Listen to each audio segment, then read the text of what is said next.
Di ba may nakita kang detour? Alam mo ano ibig sabihin nun? Biyahe sa araw. Detour.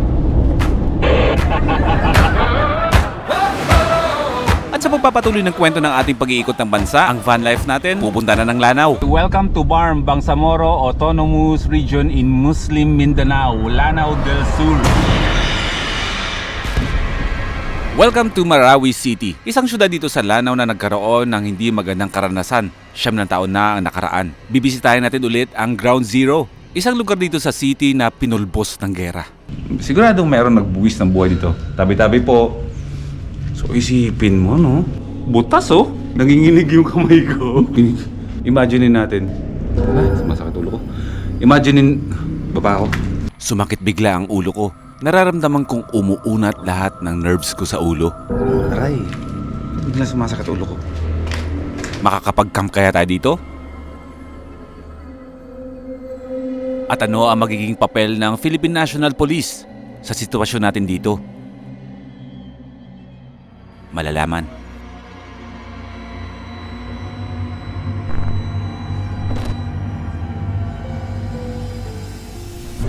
Okay, welcome to BARM, Bangsamoro Autonomous Region in Muslim Mindanao, Lanao del Sur. Siyempre, kapag sinabing Lanao del Sur, ano agad ang unang iisipin natin? Ano ang unang papasok sa isipan natin? Marawi, Ground Zero. At doon tayo papunta ngayon.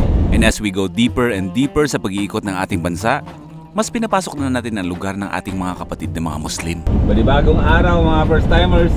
Welcome back to another Van Life episode dito sa Mindanao. Pupunta tayo ng Marawi hindi para mag-camping, kundi papasukin natin ang mundo nila, ang kultura nila. Wow! Ayan, Wow Wonderland. Papasok tayong may paggalang sa mga tao, sa lugar, at sa paniniwala nila. Ayan yung presyo natin mga first timers. So dyan lang lagi naglalaro. Bibihira lang tayo makakita ng below 68 pesos ng gasolina. Parang feeling ko matatapos natin yung Philippine Loop ng hindi talaga babalik sa dati na presyo yung yung gasolina natin. Oh, dito na. Hindi man sagad-sagad ang mga napuntahan nating mga lugar. Pero sabi ko naman sa inyo after nito babiyahe pa rin tayo. Ayaw mag-alala. Di ba may nakita kang detour? Alam mo ano ibig sabihin nun? Biyahe sa araw. Detour.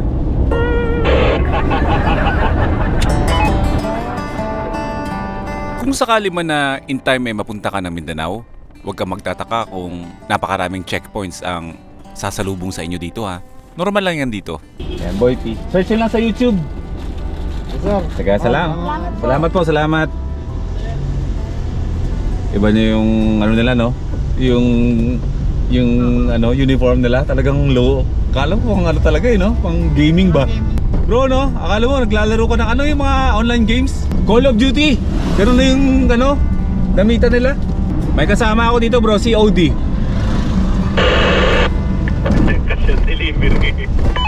Hindi, Call of Durian.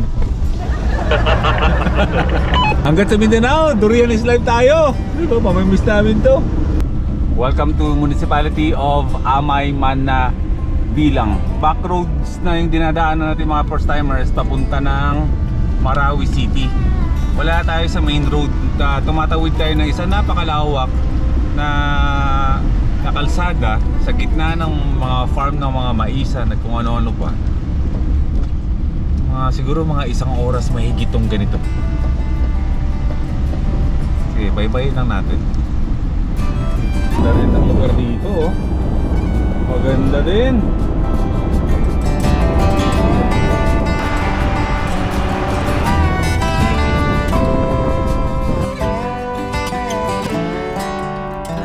Pagkatapos ng 3 oras ay 11 kilometers na lang ay papasok na tayo ng Marawi.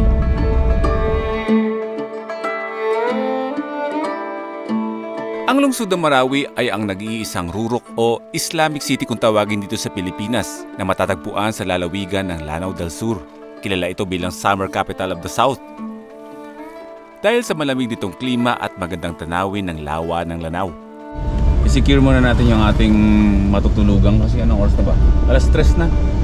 Talagang wala nang oras tayo para, kunwari, lalabas pa tayo ng Marawi para maghanap ng lugar.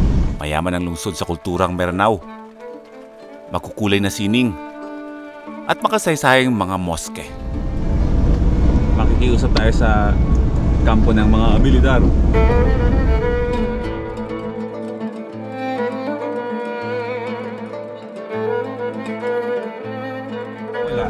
So nagtanong-tanong ako kanina doon, yung mga taga dito ba sa Marawi, na kung saan safe tayo mag-overnight. Sabi nila, mag-police station kayo, may parking doon, so pwede kayo doon. Tapos mamayang gabi, safe naman, pasyal-pasyal kayo dito, maglakad-lakad kayo. Kasi yung ground zero daw, marami naman tao yung mamayang gabi. Pero at least, di ba, sabi niya, yung tutulugan nyo, wala kayo sa kalye. Nandun kayo sa safe na spot. So, hanapin muna namin.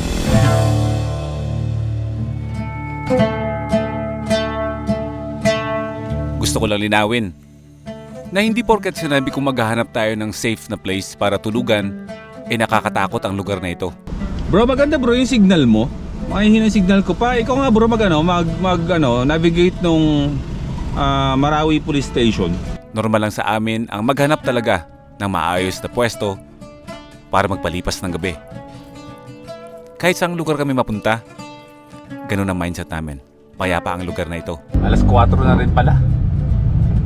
Unahin na natin yung ating lugar na tutulugan. Tapos yung gala, mamayang gabi na lang. So ang Marawi, isa siyang bundok. Within the city, may mga pagganon-ganon na mga kalsada. Feeling ko nga, itong buong Marawi na to, nasa taas ng napakalaking bundok eh. Alright, pagkatapos ng mahabang pagpapaalamanan, pinayagan na tayo ng Marawi Police Station. At literal na sa police station tayo. Matutulog ngayong gabi. Shoutout kay sir. Hindi lang kami nag-video kasi nga hindi siya naka-uniforme. Thank you sa kabutihan ng loob ninyo, kayong mga Philippine National Police. Okay, kanya-kanyang pwesto. Hindi pa ito yung final. Nakapag-rest lang ba yung mga katawan namin? Tibay mo. Natutulog kang katabi yung durian. Mabango. Halika na, nasa police station ka na.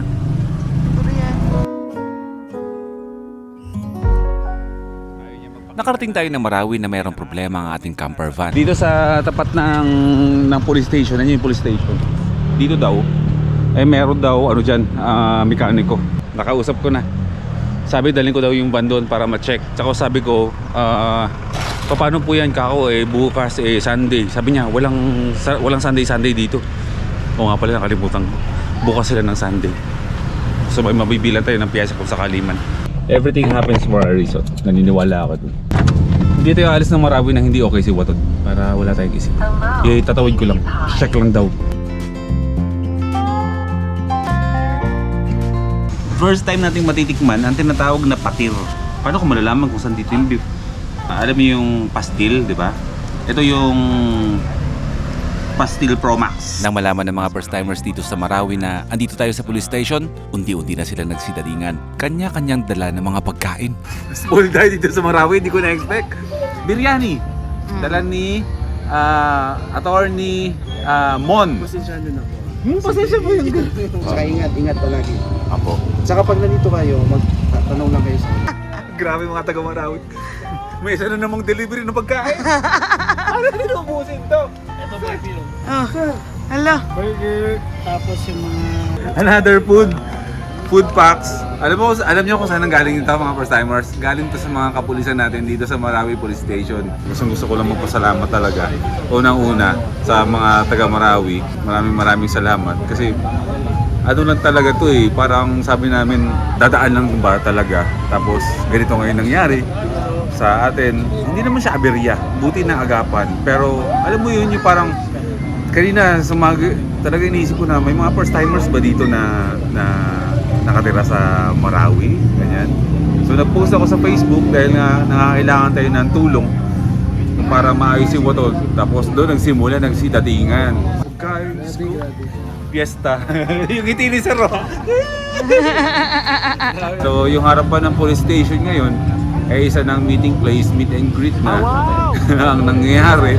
Tapos marami na tayong mga nakausap ng mga pulis dito na nakakausap natin. Si Sir Makalanggan, siya yung unang nakausap natin kanina nung kami ay nag-iipon pa lang ng lakas ng loob na magpaalam na, Sir, pwede po ba kaming dito, Sir, mag-park, mag-over na ganyan. Tapos hindi siya nagdalawang isip na tulungan tayo. Nagpop sa isip ko yung tagline ba kung tawagin doon, o yung ano ng PNP na to protect, to serve, parang ganyan, di ba? Para tumulong, ingatan ang dapat ingatan. So yun, ramdam namin yun, Sir. Maraming salamat. At sa mga sa iba din, ninyong kasama dito na nagdala ng mga food dito, nangamusta. Tapos ito pa, Sir, yung mga tumawag po ba sa yung kanina kayo nakausap ako, mga pulis din sila? Yes, sir. Kasi i-verify nila kung sabi nila nandyan ba sila. At saka ingatan niyo sila dyan kasi mga Philippine yan. Opo. So, bisita natin yan. So, yung ipakita niya sa kanila is yun na dadalhin nila kung saan man sila. Ngayon pa lang, Sir, nakatatak na agad dito yan. Sa isipan, saka sa puso namin nakatatak na yan. Gusto kong malaman yung mga Sir. Alam ko papanoorin nyo to. Maraming salamat talaga sa kagandahan ng loob na ipinakita nyo sa amin dito. Lalo na kami naman ay hindi rin talaga sanay din sa, kumbaga, bago.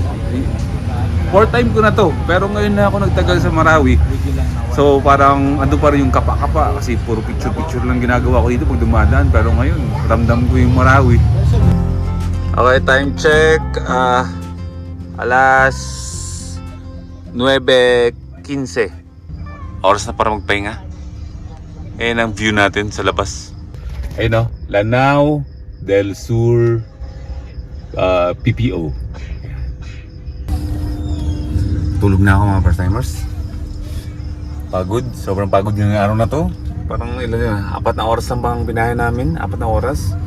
Pero ano talagang yung dinaanan namin kanina, ang masigzag na paahon, ganoon, roller coaster talaga, zigzag. Tapos mahabang kwento, siguro ikukwento ko na lang bukas kapag medyo may enerhiya na ulit ako. Kasi ngayon talaga, kanina pa alas 7 pa lang ng hapon, ng gabi, mga first timers.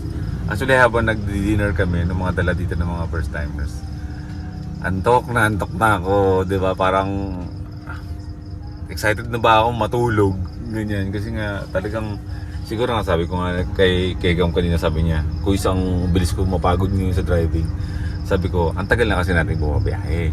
Inihingi na ng katawan natin yung talagang sapat na pahinga. Sobrang gustong gusto ko yung mga nangyayari ngayon dito sa Marawi sa atin kasi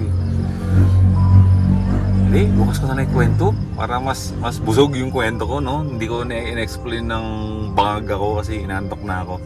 So paano, bukas na lang muna, ha. Kailangan ko ng itulog to at marami pang gagawin bukas. Right? Mula dito sa Marawi City, sa malamig na syudad ng Marawi City. Good night muna sa inyong lahat at ituloy natin ang kwento bukas pagkagising natin.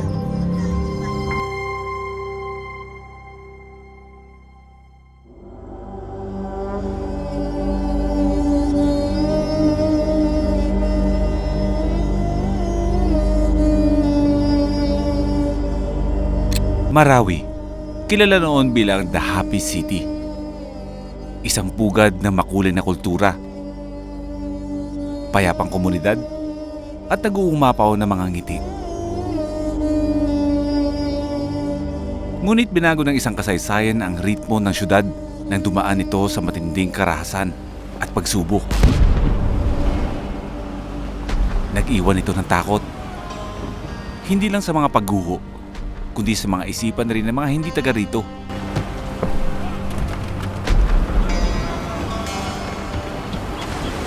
Marami ang natakot lumapit, natakot bumisita.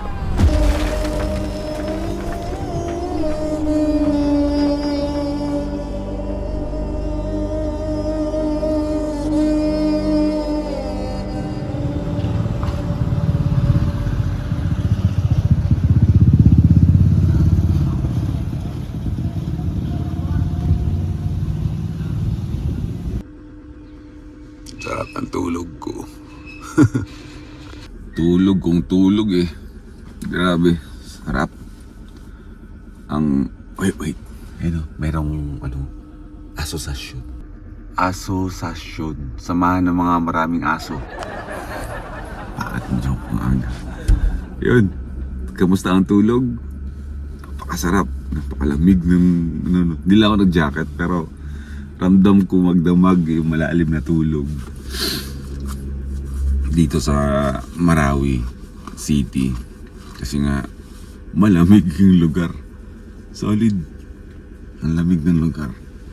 Syudad na malamig. Kasi ang Marawi nasa mataas na area ng lupa ba. Parang sabihin natin kabundukan. Malaking bundok. So kamusta ang experience ng isang first time matulog sa kalye ng Marawi City? Payapa. Tahimik. Given na yan na nasa tabi naman tayo ng police station. Pero ang ibig ko sabihin, kung kamusta ba ang tulog ko. Tahimik, malamig, malalim ang tulog, ganon. So ang kapayapaan na sinasabi ko ngayon is sinasamahan niya na pagpili, no? Kung nasaan tayo. Kumbaga, hindi lang porket mapunta ka sa isang lugar tapos sabihin mo, payapa dito. Hindi ganun. Sinasamahan niya ng pipiliin mo kung nasan ka, saan ka lulugar, saan ka pwesto, saan ka magtatrabaho. Sabi ko nga, kahit saang lugar ka mapunta sa Pilipinas, may mga loko-loko na mga tao. Ikaw mismo ang magiging responsable sa sarili mo kung paano mo iingatan ang iyong sarili. Lalo na, syempre, kami dito maalis. May mga pamilya din kaming iniwan sa Luzon na matagal na rin namin hindi nakakasama dahil busy kami sa mga trabaho. Lahat kami yan. Bawat kilos namin meron kaming pag-iingat. Sinasamahan talaga namin. Yun palagi ang aming first priority, ang safety namin. Sinasabi ko na magaganda yung mga lugar natin, no? Kumbaga, kahit hindi dito, kahit sa Mindanao, kahit nasa Visayas, maganda ang mga lugar na pinupuntahan natin. Pero meron kaming kasamang pag-iingat. Pero yung experience namin dito sa Marawi, iba. Parang kung ano yung pinaramdam sa amin ng mga taga Cotabato, ganoon din sila dito. Kumbaga, ito is very fresh na nangyayari talaga sa amin. Kaya ngayon, parang kung ano yung saya, kagalakan ng mga puso namin nung nasa Cotabato City tayo. Nakasama natin yung mga kapatid natin mga Muslim. Ganoon din yung naramdaman namin dito. Pero, mag-iingat tayo palagi. Iingatan natin mga sarili natin para sa mga mahal natin sa buhay. So, gusto ko muna kayong batiin ng isang maganda at isang malamig at payapang umaga mula dito sa Marawi City. Ang Marawi City ay tinatawag noon pa na The Happy City. Nagkaroon ng kaguluhan dito, nasira ang Marawi City dahil sa nangyaring gera dito. Isang payapang lugar noon, isang masayahing mga tao ang nakatira dito. Hindi naman ito magulo, ginulo lang talaga. At ganito ang nangyari sa kanilang lugar. Pero ngayon, mga nakausap ko kagabi, unti-unti na bumabalik ang lugar nila. Payapa na ulit. Masayahin na ulit ng mga tao. Though hindi lahat ng mga buildings dito ay naka-recover na. Kasi syempre, may mga tao na mabilis maka-recover. Hindi lang sa ayusin kung ano ang nasira. May mga tao dito, may mga kapatid tayo dito na mahirap maka-recover dahil dito. Mahirap. Hindi lang matanggap. Nasira ang mga pangarap nila. Nasira ang mga hanap buhay. Yung iba nagstay pero hirap makausad. Yung iba tuluyan ng nilisan ang Marawi City. Kitang-kita niyo yun sa bakas. Mamaya pupuntahan natin yun doon kung saan naganap yung kaguluhan dito. Pero ang masasabi ko lang, kalimutan natin yung kaguluhan. Kalimutan natin yung mga kung anong nangyari. Stick tayo sa Marawi City at kung ano ang pakiramdam ng kasama ang mga taga Marawi City. Mababait, masiyahin. Maraming salamat sa inyo. Di ko pa alam anong sasabihin ko. Yun pa lang yun. Marami pa akong gustong sabihin pero saka na. So ngayong araw, unahin kung anong dapat unahin. ayusin si Watod. At habang inaayos si Watod, ikot tayo dito sa Marawi. Isang masayang umaga mula dito sa masayang syudad ng Marawi. Time check tayo, 8:45. Ang usapan namin ay alas 8. Napakagaling kong kausap na tao, di ba? Bago tayo mag-ikot-ikot, ihatid din natin si Watod sa paggawaan. Jaran! Nandito na tayo. Sir, good morning po! Iwan ko na po to dito. So, ang magiging doktor natin ngayon ni Watod ay MML Junior Car Care Center.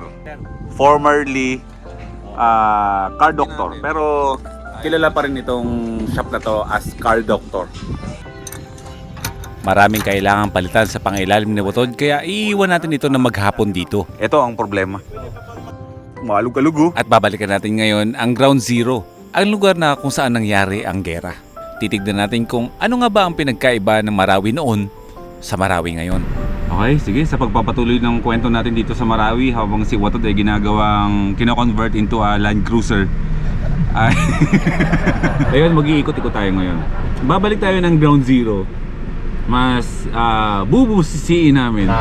Ang mga nakikita nyo sa social media bakas ng kahapon dahil ngayon napakasaya at buhay ng Marawi City. Binabalik-balikan kasi kung ano yung nangyaring hindi maganda dito. Pero ngayon, babalikan natin ang Marawi na ipapakita natin kung ano na ba talaga ang Marawi pagkatapos ng 6 na taon. Taon na ba? 6 na taon na. Kailan ba nangyari yung ano? 2017 to 2018. 9 years na. 9 years. 9 years ago. Sorry. Taon lang. 9 years ago na nagkaroon ng... basta, mamaya natin pag-usapan yan. Sinispoil ko agad eh. Baka ikwento ko lahat, wag na lang tayo pumunta dun. Ikwento ko na lang. Ayan o. Ba, accurate yung music mo sa lugar ah. Para feel na feel natin yung pag-iikot natin. Okay, papasok na tayo ng Ground Zero. Oh, ito yung tulay na hinarangan ng mga militar dati na mga malalaking mga tangke de gera para matrap ang mga kalaban ng mga militar dito dati.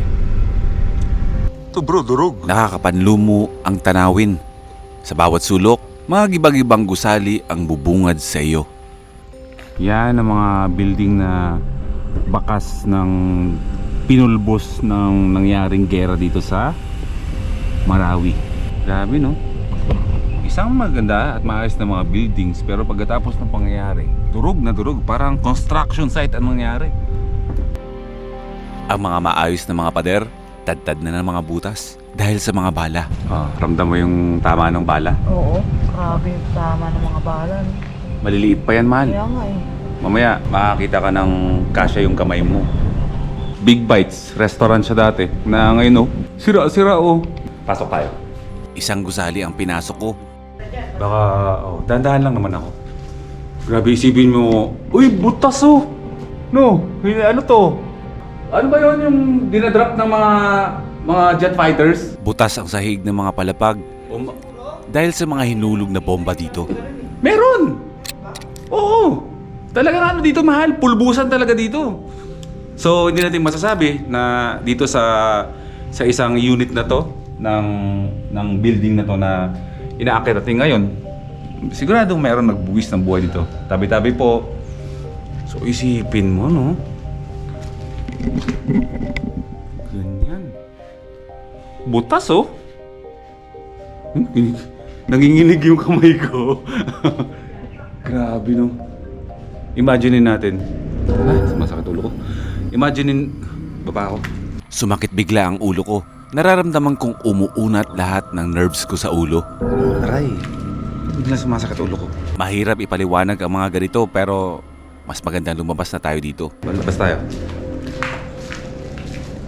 Imaginein mo kung nasa lugar ka na ganito, tapos nung time na yun na nagkakagulo dito, no? Bombahan dito, drop ng mga missiles, ganyan. Pag sumabog yung isang building, namumuti yung lugar dahil sa alikabok, sa mga napupulbo. Isa lang to sa meron dito ha, na iniikutan natin. Durog. Pero may mas durog pa doon mamaya. Ito naman ay pagbabalik tanaw lang naman natin, no? Hindi naman natin kinakalkal talaga na ito pa rin ang itsura ng Ground Zero dito sa Marawi. Kasi ito mga pinupuntahan lang natin mga first timers. Ito lang yung mga buildings na hindi pa na-renovate, pero mamaya pupuntahan naman natin kung ano talaga ang itsura ng Ground Zero ngayon. Kasi nakikita natin sa internet, ito at ito lang yung pinapakita yung mga sira. Pero mamaya papakita namin sa inyo pakita ko sa inyo kung ano yung itsura talaga ng mga bagong gawang mga buildings dito. Habang patuloy kami sa pag-iikot, mararamdaman mo ang bigat ng nakaraan.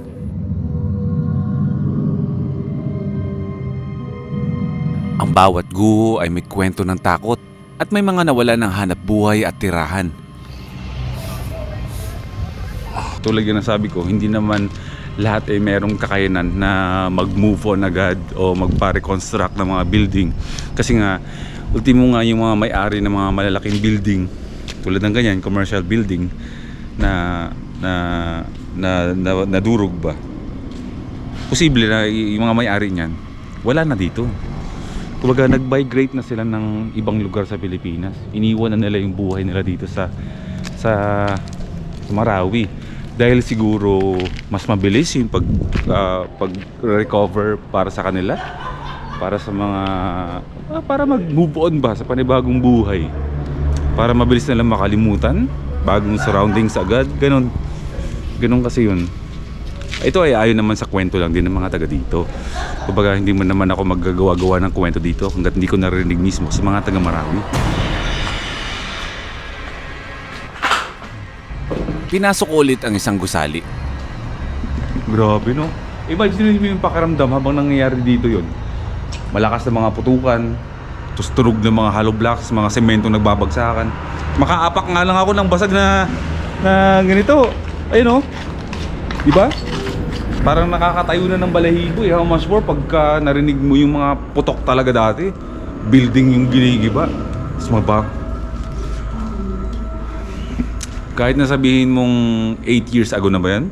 Tama ba? Kung accurate ba? 8 years ago or 9 years ago?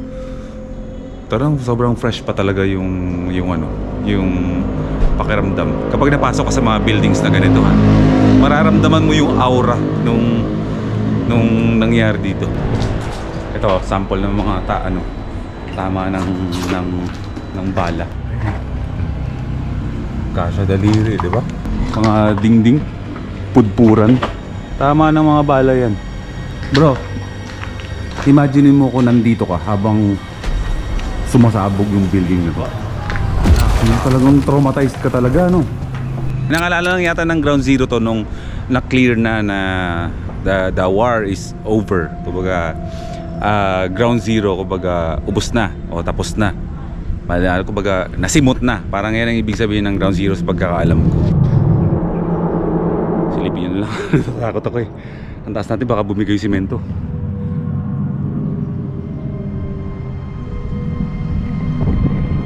Hey! Nakakilabot yung inaapakan ko na to. Baba na tayo. Pero 6 na taon na ang nakalipas na mangyari ang kaguluhan dito. Ang Marawi City noon, iba na ngayon. So ito yung kinakwento ko sa inyo mga first timers. Pero ito okay na, diba? Unti-unti nagiging okay yung mga buildings dito. Kasi yung mga nakikita natin sa internet ba is palaging kung ano yung itsura nung Marawi dati nung pagkatapos ng gera, yun at yun ang nakikita natin palagi. Pero hindi masyadong ina-update kung ano na nga ba talaga ang Marawi ngayon, diba? May mga nagbabalik business dito. Ito yung sinasabi ko sa inyo na may mga buildings dito na sira-sira pa, pero hindi lahat kasi may mga buildings na under construction na nire-renovate na, kumbaga move on na sila sa buhay nila, na inaayos na ba kung ano yung mga nasira. Nagbago na ang panahon. Hindi makatarungang ikulong ang Marawi sa nakaraan nitong magulo at nakakatakot. Ang bawat sulok ay unti-unti nang bumabangon, naghihilom at muli itong magdiningning. Ang buhay dito sa Marawi ay hindi nagtatapos sa isang madilim na kabanata. Lahat naman ay nagbabago at hindi rin palaging may gulo. Baka naman po pwede na natin buksan ang ating puso at isipan na ang bagong Marawi ay ligtas, payapa na At ang lahat ay muling handang magpatuloy sa pagiging happy city nito kung tawagin. Kung dati nakakatakot, ngayon, hindi na. Okay na si Watod! Bill! Alright. Okay na si Watod. Bro, thank you ah. Thank you. Okay, tinitest ride ko ngayon yung ating camper van. Wala na yung tunog. Lumambot yung manibela. Ayun oh. Oh, lambot na. Boss Coffee. Pinakamalaking Boss Coffee daw ito. Hindi ko alam kung sa Pilipinas ba o kung saan. Basta ito daw ang pinakamalaki. Dito lang tayo. Wala na nga. Nawala na nga yung tunog. Lumambot yung manibela. Oh. Hey! Ayos! Ayan, okay na yan. Malambot! Okay. Okay, salamat! Salamat! Okay, ipano mo ako. May napanood na kita. Ah, talaga? Oh, may sala mo binay. May sala movie night. Oo. Ngayong ayos na ang ating camper van, back to home base tayo. Alam ba kung nasan tayo? Lanao Lake! Ulan tayo. Nagawa rin natin mag-ikot-ikot sa iba't ibang areas ng Marawi. Pati kailugan nila, napakalinis. Fresh water na nagagaling siyempre sa mga kabundukan dito sa Marawi. Ang maranasang maligo sa loob ng isang police station, first time. Oh, hindi ko masasabing ligong uwak yan kasi nakaramdam ako ng freshness eh. Mabango ako. Bro, boy, first time talaga ako. Alam niyo kung bakit? First time kong matulog. First time kong maligo sa police station. Nasa bucket list ko ang makapag-overnight sa police station pero wala sa bucket list ko na isakay siya.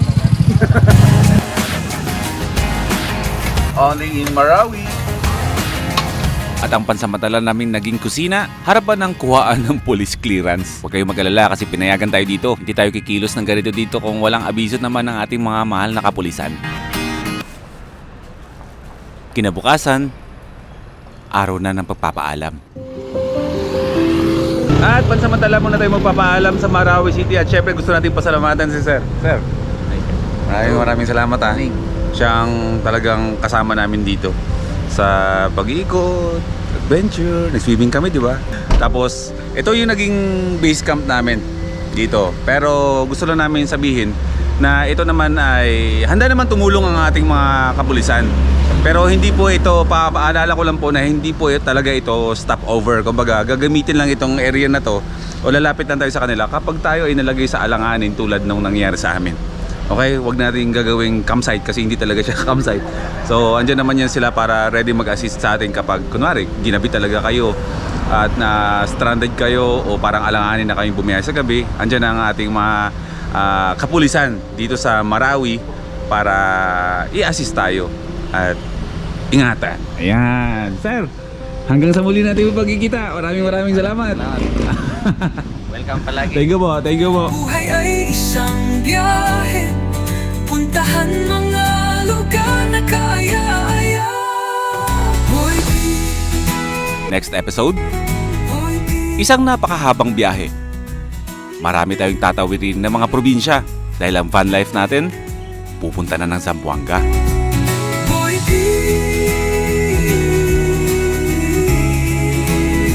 Tara. Selfie tayo. Pero tignan yung mga first timers kung ano pala ang malaparaisong ganda na isang lugar na puntahan ko na doon na hindi ko tinuloy puntahan. Isang napakalaking talod.